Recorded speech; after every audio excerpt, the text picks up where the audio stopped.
2015-16 வாக்கில் வந்து பார்த்தீங்கன்னா அந்த மீத்தேன் எதிர்ப்பு திட்டம் அப்படிங்கிறது பரவலாக இருந்துச்சு. ஸோ அப்போ அந்த பகுதியில் அங்கே ஒரு இயக்கம் செயல்பட்டு வந்தாங்க, மீத்தேன் எதிர்ப்பு இயக்கம். அவங்களோட சேர்ந்து நாம் செல்வோம். ப்ரொஃபஸர் ஜெயராமன் ஐயா அவங்க செயல்பட்டாங்க. ஸோ அவங்க அங்கே இருக்கக்கூடிய இந்த காவேரி என்பது பாதுகாக்கப்பட்ட பூமியாக ஏன் அறிவிக்கப்பட வேண்டும்? ஹைட்ரோ கார்பன்ஸ் அப்படிங்கிறது என்ன பண்ணுது? மீத்தேன் எக்ஸ்ட்ராக்ட் பண்ணோம்னா அந்த பூமிக்கு என்ன பிரச்சனை உண்டாகும், அதோட பாதிப்பு என்னவாக இருக்கும் அப்படிங்கிறத நம்ம மக்களுக்கு வந்து எடுத்து சொன்னோம்.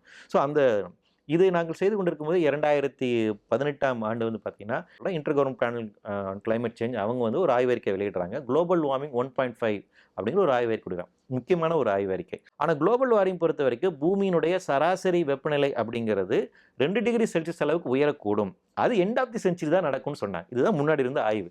வாருங்கள், இந்தியாவின் பாரம்பரிய கைத்தறியின் மகத்துவத்தை உலகிற்கு உணர்த்துவோம். இம்மண்ணின் நலம் மீட்போம். கோஆப்டெக்ஸின் மாதாந்திர சேமிப்பு திட்டம், சிறப்புரிமை அட்டை திட்டம் மற்றும் அரசு ஊழியர்களுக்கு பண்டிகை கால சிறப்பு தவணை விற்பனையுடன் அனைவருக்கும் எங்களின் முழங்கணிந்த கிறிஸ்துமஸ் நல்வாழ்த்துக்களுடன் என்றென்றும் அன்புடன் உங்கள் கோஆப்டெக்ஸ் கடலூர் மண்டலம்.